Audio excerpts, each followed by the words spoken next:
La France insoumise de Seine-Saint-Denis, c'est Renaud Dely qui vous pose la première question. Bonjour Éric Coquerel. Alors Éric Coquerel, vous avez sans aucun doute regardé le Premier ministre Édouard Philippe hier soir sur France 2 dans l'émission politique. Lors de cette émission hier soir, le chef du gouvernement a fait un certain nombre d'annonces et notamment il a expliqué qu'il envisageait, que c'était une piste, d'engager, de mettre en œuvre la dégressivité des allocations chômage. On écoute Édouard Philippe. Je pense que dans certains cas, elle peut être envisagée. Donc vous êtes plutôt favorable? Je pense que dans certains cas, pas dans tous les cas. Je pense par exemple que pour ceux qui ont une, pardon pour ce terme, il est complètement barbare, mais une très forte employabilité, pour ceux qui ont des salaires qui sont très élevés, créer une forme de dégressivité, je ne parle pas de statut, mais une forme de dégressivité de l'assurance chômage peut avoir du sens. Est-ce que pour les salaires les plus élevés, on sait qu'en France, le plafond, le maximum net mensuel est de 6 615 €? Est-ce qu'en la matière, c'est pas une mesure de justice que d'envisager une dégressivité de ces allocations chômage, Éric Coquerel? Ouais, alors vous remarquez qu'en même temps, il y a ce genre d'annonce, d'accord? On commence par les plus hauts salaires, mais l'an dernier, les pistes sur le chômage touchaient tous les chômeurs. Dans le même temps, il y a quelques semaines de ça, Édouard Philippe annonçait qu'on allait désindexer les prestations sociales. Vous allez voir où je veux en arriver. Allocation familiale, retraite, APL. Et le cœur de l'émission d'hier, je trouve, c'est quand il est face à une infirmière à l'hôpital d'Aulnay. Il arrive chez vous, enfin dans la Seine-Saint-Denis. Il arrive, la personne lui donne son salaire, qui est évidemment trop faible, bien trop faible par rapport au travail qui est le sien. Et qu'est-ce que lui dit le Premier ministre? Il lui dit l'an prochain, vous inquiétez pas, nous allons supprimer les cotisations sociales sur les heures supplémentaires, ainsi vous serez mieux payé. Pourquoi je dis tout ça? Parce que quand vous supprimez les cotisations sociales sur les salaires, eh bien, à un moment donné, ça a des répercussions sur l'argent qu'il manque pour le chômage, l'argent qu'il manque pour les prestations sociales, l'argent qu'il manque même pour l'infirmière, pour la santé publique. Donc hors de question pour vous, Éric Coquerel, d'accepter une quelconque dégressivité des allocations chômage, même pour ceux qui ont de très hauts revenus et qui touchent jusqu'à plus de 6 000 € mensuels d'allocations chômage. Moi déjà, attaquons les très hauts revenus qui ont été avantagés l'année dernière à hauteur de 9 milliards d'euros de cadeaux fiscaux. Je parle là des 1% des Français les plus riches détenteurs d'actions. D'accord, 9 milliards d'euros. Attaquons d'abord justement ce problème d'inégalité de partage des richesses et puis on reparlera de la suite. Mais c'est pas ce qui est fait. Ce qui est fait, c'est qu'en réalité, on prend sur tous les revenus du travail, que ce soit le salaire net ou que ce soit les cotisations sociales. Donc je vous rappelle que c'est du salaire socialisé et donc à la fin, effectivement, il manque plein d'argent pour la santé, le chômage, etc. C'est exactement ce qu'est en train d'organiser le gouvernement. Même si ce plafond qu'on évoquait pour les gens de très revenus, c'est le plus élevé d'Europe en France. Oui, eh bien, écoutez, je vais vous dire une chose, c'est peut-être le plus élevé d'Europe, mais en même temps, puisqu'on compare souvent la France et l'Allemagne, grâce à ce système, on a quand même moins de travailleurs pauvres et moins de pauvres en France qu'en Allemagne. Et grâce à ce système, jusqu'à maintenant, même si les inégalités malheureusement explosent trop, on était quand même un peu moins inégaux que nos voisins. On est en train de rattraper de ce point de vue-là, entre guillemets, ce retard, et c'est toute la gageure de ce gouvernement, la raison pour laquelle cette politique est mauvaise. Pardon, deuxième sujet abordé hier par le Premier ministre, la baisse du nombre de fonctionnaires. Il confirme le cap 50 000 fonctionnaires en moins sur l'ensemble du quinquennat. On l'écoute, vous réagissez juste après. On va supprimer des postes dans les grandes administrations de réseau.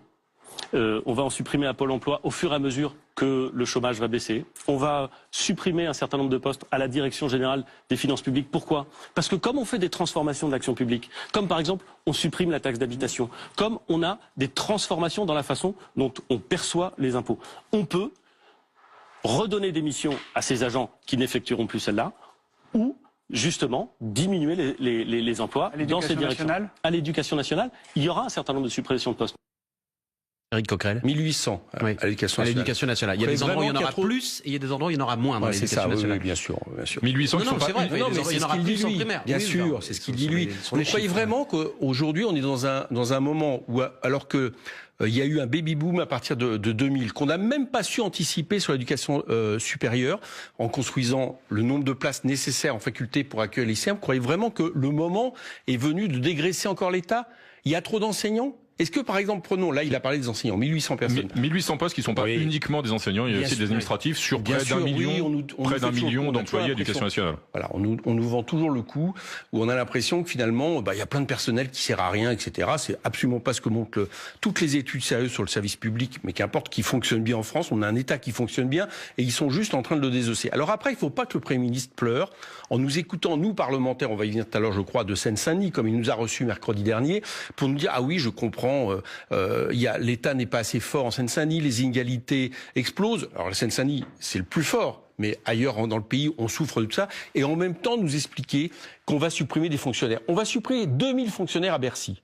D'accord. Et en même temps, on nous dit, ah tiens, en même temps de Macron, on va lutter plus efficacement contre la fraude fiscale, l'évasion fiscale. Mais comment vous allez faire? Avec qui vous allez faire? Est-ce qu'il n'y a pas aujourd'hui des mutations technologiques, une transition numérique qui font qu'on peut peut-être supprimer certains postes tout en étant plus efficace? Non, les mutations technologiques, elles ont beau dos.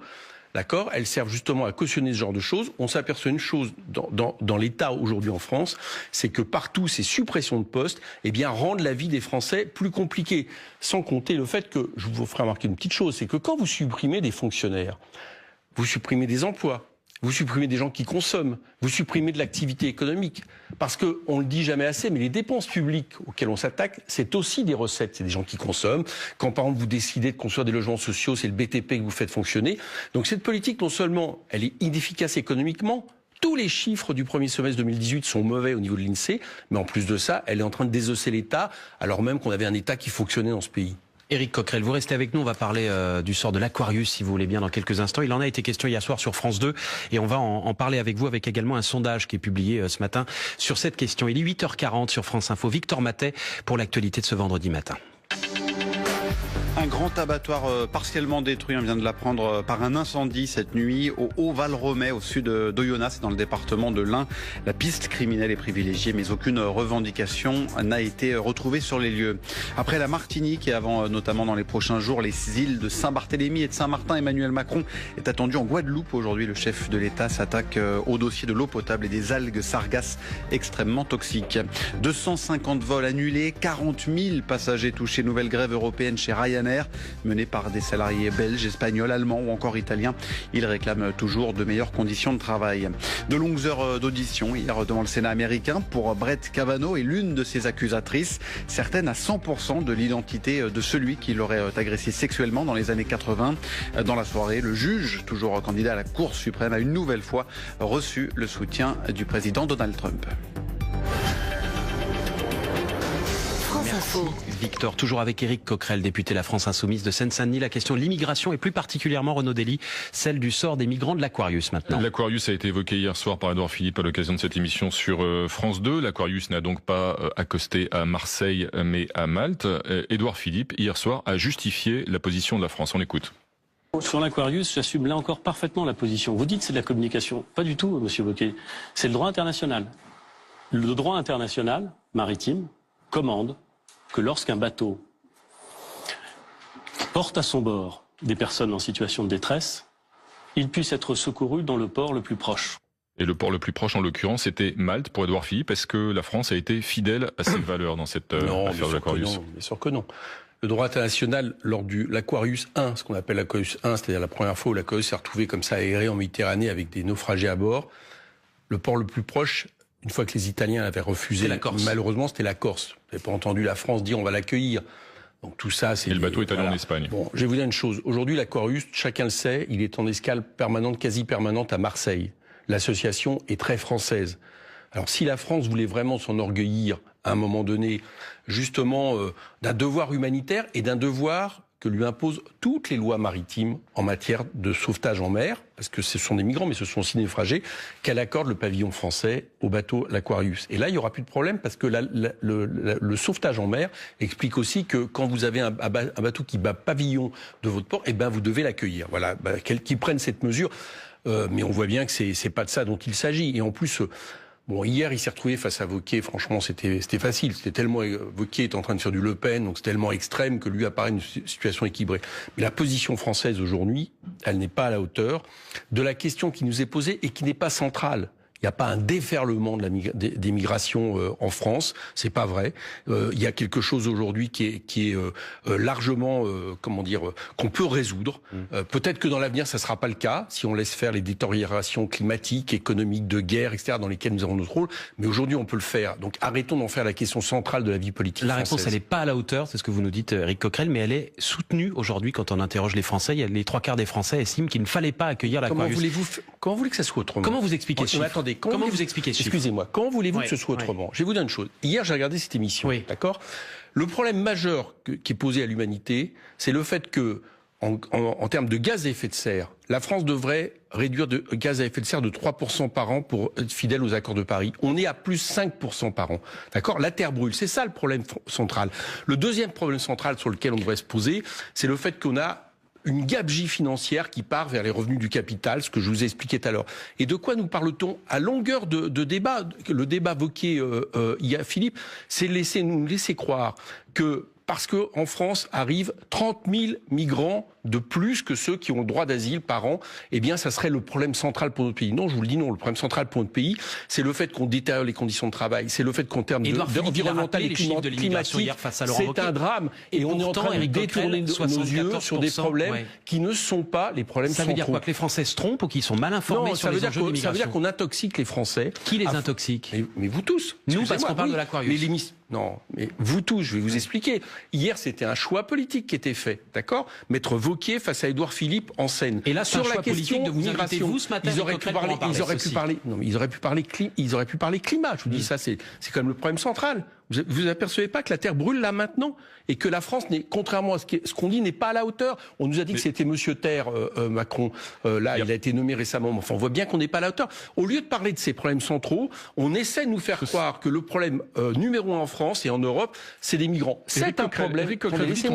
Vous dites on intoxique les Français. Oui, bien sûr. Ce sont des enfants, les Français. C'est pas une conception un peu. Non, c'est pas des enfants. C'est pas une conception un petit peu infantilisante des citoyens. Oui, bien sûr. C'est pas des enfants. Mais comme tout à chacun, d'accord. Quand à longueur d'antenne, on explique que c'est ça le problème, eh bien, à un moment donné, c'est normal. Vous écoutez comme moi la radio, vous lisez la presse, vous finissez par vous dire, même si d'ailleurs vous n'avez pas de migrants, parce que dans votre village ou dans votre département ou très peu, vous finissez par vous dire, ah oui, c'est vraiment le problème central. On a rappelé très régulièrement ici même, Éric Coquerel, que la vague migratoire qui arrive aujourd'hui en Europe. Non, il n'y a pas de vague migratoire en Europe aujourd'hui. Je reprends, pardon, si vous me permettez, que l'immigration qui arrive aujourd'hui en Europe est nettement inférieure à celle qui a touché l'Europe il y a 1 an ou il y a 2 ans. C'est un chiffre qu'on rappelle tous les 2 jours. Oui, d'accord. Sur France Info. Tous les 2 jours, mais vous vous rendez bien compte que je ne nie pas le fait que vous donnez des informations. Mais face hier, par exemple, à cette émission, je vous reprends l'émission politique, c'est de ça dont on parlait. Vous voyez bien que le sujet central qui a été installé entre Wauquiez et Philippe, c'est celui-là. Bon, je vous dis qu'en France aujourd'hui, c'est pas le sujet central. Le sujet central, c'est que le sujet central, c'est le climat, à mon avis, et le fait qu'une fois de plus, on va pas mettre assez d'argent sur la question de l'investissement, par exemple, sur les énergies renouvelables, l'investissement qui serait nécessaire sur l'isolation thermique, etc. Et c'est pas les 30 000 migrants de plus que ceux qui ont le droit d'asile qui arrivent en France et qui, à mon avis, dans une vraie politique migratoire intelligente, seraient quelque part absorbables. Voilà, à mon avis, la question. Vous avez dit et répété, Éric Coquerel, qu'il n'y avait pas de vague migratoire. Je vous propose d'écouter. Aujourd'hui, oui. Il n'y a pas de vague migratoire en France. Je vous propose d'écouter quelqu'un qui considère qu'il y a des vagues migratoires. Vous allez voir, c'est pas Laurent Wauquiez. On l'écoute. Oui, il y a des vagues migratoires. Oui, il y a des vagues migratoires. Oui, elles peuvent poser de nombreux problèmes aux sociétés d'accueil. Elles posent de nombreux problèmes quand certains s'en servent pour faire sur le dos des malheureux du profit. Jean-Luc Mélenchon, c'est donc Jean-Luc Mélenchon que vous avez reconnu. C'était lors de la rentrée de la France Insoumise à Marseille fin août. Et il explique Jean-Luc Mélenchon que ces vagues migratoires, c'est un terme qu'il utilise à plusieurs reprises, elles sont instrumentalisées par certains, notamment par le patronat, pour faire du profit, c'est-à-dire pour tirer à la baisse les salaires des travailleurs français. Je vais vous expliquer exactement le moment où il y a ce discours. Jean-Luc Mélenchon est en train de parler de la question des migrations à l'échelle mondiale. D'accord? C'est exactement ça. Et oui, aujourd'hui, entre les pays du Sud, là, par contre, il y a des vagues migratoires importantes entre des pays qui sont en grande difficulté économique. C'est par centaines de milliers de personnes, par millions de personnes qu'aujourd'hui, il y a des réfugiés climatiques, économiques entre pays du Sud. Et ce que je vous dis par rapport à ça, c'est qu'aujourd'hui, là, cette année, en Europe, Merkel a fait C'est bien rentrer- l'immigration Mais en je vous Europe réponds- qu'évoquait Jean-Luc Mélenchon. Je vous réponds précisément sur le donné. Il y a 3 ans, c'est ce que je vous dis, Mme Merkel a fait rentrer beaucoup de migrants. Aujourd'hui, cette année-là, depuis 2 ans, le nombre de migrants qui arrivent en Europe s'est réduit, d'accord ? Donc elle a fait rentrer ça. Et ce qu'explique Jean-Luc Mélenchon à partir de là, c'est que la problématique, c'est pas les migrants qui arrivent, c'est le fait qu'on utilise les migrants pour faire baisser justement les salaires. Ce qui est problématique, pardon, Éric c'est pas Coquerel, le fait qui est que le des migrants arrivent. Excusez-moi. Qui est le Non, on non. qui utilise les migrants? Ah bah, à un moment Ce sont donné- les passeurs, ce sont les politiques, ce sont les chefs non, d'entreprise. là, dans le ce cas de sont, Mme Merkel précisément, quand Mme Merkel fait le choix de faire rentrer des migrants parce qu'elle estime, et le patronat allemand, et même l'estime que la démographie allemande, qui est un pays qui vieillit, peut absorber des migrants qui arrivent. Mais quand elle le fait, et en parallèle, elle baisse le SMIC horaire des migrants Elle par le fait rapport au par salaire. intérêt économique. Elle le baisse à 0,80 € l'heure au lieu de 1 € l'heure. Oui, elle joue sur l'immigration pour faire baisser ce que eux appellent le coût du travail, ce que nous appelons le prix du travail. Ça a parfois été interprété comme de la générosité. Ça lui est d'ailleurs reproché aujourd'hui, y compris par ses vous voyez bien partenaires. que c'est pas Pour généreux. vous, il n'y a pas de générosité. Bien sûr, mais vous Il y a un voyez bien. intérêt. Non, mais attendez, vous voyez bien que Oui. c'est pas généreux d'expliquer que parce que vous faites des rentrées des migrants, vous allez pouvoir faire baisser le taux d'horaire et donc évidemment rendre le taux d'horaire du travailleur allemand qui était là jusqu'à maintenant trop important par rapport à ce taux horaire. Vous jouez à ce moment-là, c'est pas le problème des migrants qui arrivent, c'est la manière dont le capital, et c'est quand même un vieux classique, peut utiliser à ce moment-là les migrants. Raison pour lesquelles, en France, nous demandons 2 choses, la régularisation des travailleurs sans papier avec les travailleurs sans papier qui le demandent et un même contrat de travail pour tous. C'est ça dont il est question. Dans le Monde daté d'hier, il y a le secrétaire général de la CGT, Oui, il Philippe a raison, Martinez, je sais, je l'ai qui vu. vous a répondu. Enfin, en tout cas, il explique qu'il Non, faut. il nous répond pas, Il a nous. dénoncé Alors on va ceux qui d'abord expliquer ce opposent. qu'il dit avant de savoir Il si a vous dénoncé. Oui, mais les auditeurs, pas forcément, Éric Je Coquerel. cite Philippe Martinez, le secrétaire général de la CGT. Il a dénoncé ceux qui opposent la main-d'œuvre étrangère et la main-d'œuvre nationale. Et surtout, il a expliqué que ce n'est pas l'immigration qui crée du dumping social. Donc il n'y a pas de pression à la baisse sur les salaires. C'est ce que je viens de vous dire. C'est pas les migrations qui créent le dumping social. C'est l'absence de droit, dit-il. C'est la manière dont, à un moment donné, on utilise des travailleurs contre les autres pour créer du dumping social. Le premier dumping social, vous savez, par rapport à une centaine d'années où le monde n'était pas organisé comme ça. C'est d'abord les mêmes actionnaires, les mêmes multinationales qui ouvrent des entreprises parfois dans l'Est de l'Europe ou plus loin dans le monde pour faire en sorte que les prix du travail soient moins importants pour les profits et qui du coup font une concurrence entre les peuples infernale dans des cadres d'accords de libre-échange que nous dénonçons. C'est le premier dumping. Le deuxième dumping, c'est par exemple l'organisation des travailleurs détachés. Le problème n'est pas le travailleur qui vient en France. Le problème, c'est le fait qu'on organise qu'il soit sur la base de cotisation sociale qui est celui de son pays d'origine. Donc, c'est bien, je dis exactement la même chose que Philippe Martinez. C'est la manière dont on utilise, à un moment donné, différents facteurs, dont d'ailleurs les migrants, on est bien d'accord, ne sont pas le principal, parce que le principal, c'est de casser les lois sociales avec Madame Pénicaud, etc., pour faire toujours descendre le prix du travail au profit justement des bénéfices. Et c'est le souci que je vous disais tout à l'heure, c'est que dans ce pays, le travail paye le capital. Voilà le problème que nous avons. Éric Coquerel, député de la France Insoumise de Seine-Saint-Denis, invité de France Info pour quelques minutes encore. On jette un œil à l'actualité de ce vendredi matin, 8h51. C'est avec Victor Maté. En Italie, la coalition au pouvoir approuve son premier budget avec un déficit à 2,4% du PIB, bien au-dessus des engagements du précédent gouvernement. De quoi fâcher un peu plus l'Europe qui attendait au contraire une politique de réduction de la dette. Édouard Philippe, désormais favorable à titre personnel à l'extension de la PMA à toutes les femmes. Le Premier ministre, invité hier soir de l'émission politique de France 2, s'est aussi prononcé pour la dégressivité des allocations chômage dans certains cas.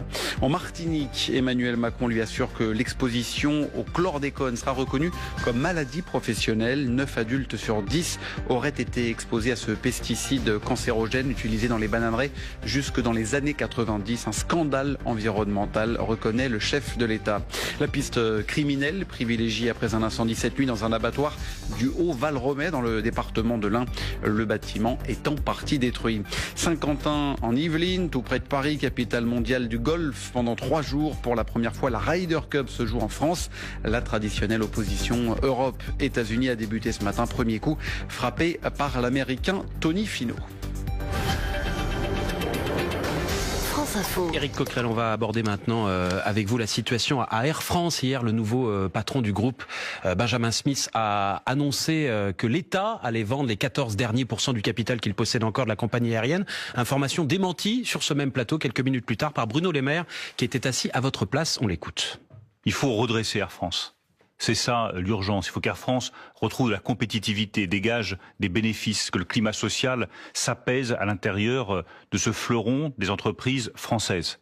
Donc il n'est pas question, ça ne fait pas partie de la feuille de route de Ben Smith, de liquider la participation de l'État dans Air France.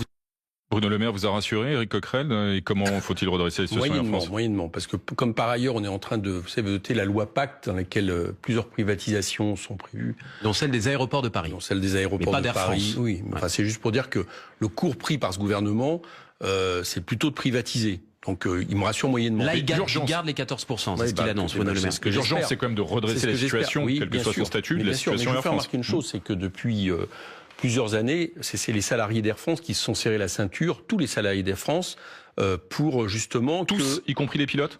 Bah oui, bien sûr. Tous, y compris les pilotes qui sont parfois à l'origine de mouvements sociaux. Ils remettent à partir du moment où on veut remettre en question, j'allais dire, des acquis sociaux de gens qui portent la responsabilité de transporter des centaines de personnes au niveau dans un avion, moi ça me choque pas qu'ils défendent leurs acquis sociaux. Je pense que le problème d'Air France... C'est pas que des acquis sociaux à Air France. Parfois chez les pilotes, il y a eu des demandes de hausse de salaire assez importantes. Il ne s'agit pas juste de défendre. Des fois les journalistes vous demandez des hausses de salaire. C'était pas la question, si vous voulez. Non, mais ça me choque pas. Je vous dis, ça me choque pas. Très clairement, c'est pas en France... Vous avez entendu le sens de notre question. Oui, j'ai bien compris. Mais je vous réponds, puisque vous me demandez. Quelqu'un qui porte la responsabilité de transporter des centaines de personnes, je préfère qu'il soit bien formé, bien payé, tranquille, etc. Il y a bien d'autres façons de gaspiller l'argent. Je vous l'ai dit sans arrêt tout à l'heure, notamment tous les cadeaux fiscaux qu'on a fait aux plus riches, qui sont souvent des rentiers et qui, eux, n'ont même pas à travailler pour gagner ce qu'ils gagnent. Donc, mettons ça de côté. Je vous réponds sur Air France. Air France, ce ne sont pas les salariés qui, depuis des années, vraiment se sont serrés la ceinture, qui sont responsables de la situation. Déjà, il aurait peut-être fallu mettre quelqu'un qui n'augmente pas son salaire. Il a combien ? 3 fois son salaire, je crois, hein, c'est ça ? Bon, à la tête d'Air France. Et puis aussi, ce que réclamaient les syndicats et d'autres, c'est-à-dire de mettre un spécialiste de l'aviation à la tête d'Air France, pas seulement de KLM. Bon, il y a des erreurs qui ont été commises. Je crois que maintenant, il faut arrêter de mettre ça sur le dos des salariés, et notamment, par exemple, les erreurs, je vous rappelle, c'est qu'à certains moments, Air France a cédé des parts de marché. Par exemple, je pense, si ma mémoire est bon, par exemple, à la compagnie d'aviation d'Arabie Saoudite il y a quelques ans, pour des raisons qu'on ne comprend pas trop bien. Donc arrêtons de laisser penser que c'est toujours sur les salariés que les économies doivent se faire. Éric Coquerel, question sur l'IVG. 70 sénateurs socialistes déposent aujourd'hui une proposition de loi pour abolir la clause de conscience qui permet notamment aux médecins de ne pas pratiquer d'IVG s'ils ne le souhaitent pas. Est-ce que vous la signez ? Est-ce que vous êtes d'accord avec cette proposition de loi ? Je vais la lire, vous me la prenez, donc je ne vais pas vous répondre. C'est le Une de Libération et de l'UMA, je crois, ce matin. Non, ouais, mais enfin bon, je suis un peu sur cette question-là. J'ai vu qu'il y a pas longtemps, il y a un gynécologue. Oui, le président de l'association des gynécologues qui avait considéré que l'IVG était à titre personnel, il l'avait dit, un homicide. C'est pour ça que cette proposition de loi arrive fréquente à ce niveau-là qui m'inquiète. Et je pense que à certains moments la liberté de conscience a bon dos et qu'en réalité elle devient une arme contre l'IVG. Donc il faut toujours être vigilant. C'était un point que Simone Veil avait écrit dans la loi en 70, la liberté de conscience. Il faut toujours être vigilant. Je vais lire, j'ai pas lu le contenu de ce que vous dites, mais de manière globale, aujourd'hui il y a de moins en moins, en réalité, il y a de moins en moins d'endroits en France où on peut justement faire une interruption de grossesse dans les temps impartis. Donc moi je pense qu'il faut rester vigilant et c'est ça qui me semble important. Renaud Dely. Éric Coquerel, la cote de popularité d'Emmanuel Macron a chuté considérablement cette rentrée. Les difficultés se sont accumulées pour le gouvernement et pourtant ça marche pas pour la France insoumise. Si on regarde les sondages, notamment il y a eu un sondage que nous avons publié il y a 15 jours sur les élections européennes, la France insoumise est estimée pour les européennes à 12,5%, soit 7 points de moins que Jean-Luc Mélenchon en 2007. Pourquoi c'est dur de faire entendre une alternative de gauche aujourd'hui ? Pourquoi ça marche pas ? D'abord, après les sondages, le problème c'est qu'il y en a plein. Il y en a d'autres qui nous mettent à 14-15, donc on va en tout cas nettement en retrait par rapport au score de Jean-Luc Mélenchon à la présidentielle. Je vous rappelle que quand Jean-Luc Mélenchon a démarré la campagne présidentielle, de mémoire, il devait être en dessous de 10 ou à peu près. Aujourd'hui. Donc aujourd'hui, on est plus. Pourquoi c'est dur ? Tant mieux. Non, mais je pense qu'on va progresser. Je vous dis aujourd'hui, je ne ressens pas la dureté dont vous parlez. Vous me parlez des sondages. Moi, j'ai d'autres traductions, j'ai d'autres thermomètres dans la rue, le métro que je prends tous les jours, etc. Oui, bien sûr. Et les gens viennent nous soutenir, nous disent tenez bon, continuez. Donc je ne ressens pas, vis-à-vis de France Insoumise, vis-à-vis du groupe de parlementaires que nous formons, vis-à-vis de Jean-Luc Mélenchon, où dans tous les sondages, vous remarquerez qu'il est toujours en hausse en termes de personnalité politique préférée des Français. Encore un récemment qui le met dans ce rôle hors gouvernement. Donc je ne ressens pas ce que vous dites. On verra bien à l'arrivée, quand les vraies élections, la vraie campagne va démarrer. Moi, je veux dire ce que je pense. Il y aura un mouchoir de poche comme à la présidentielle entre les 4 principales forces qui avaient leurs 4 candidats en tête. Et je pense que s'il y a décrochage, vous verrez, elle sera plutôt du côté d'En Marche. Parce que, à mon avis, la débandade ne fait que commencer par Emmanuel Macron et les résultats économiques qui m'inquiètent beaucoup vont encore plus le sanctionner. Et la réponse en mai prochain. Merci beaucoup Éric Coquerel d'être venu ce matin sur le plateau de France Info.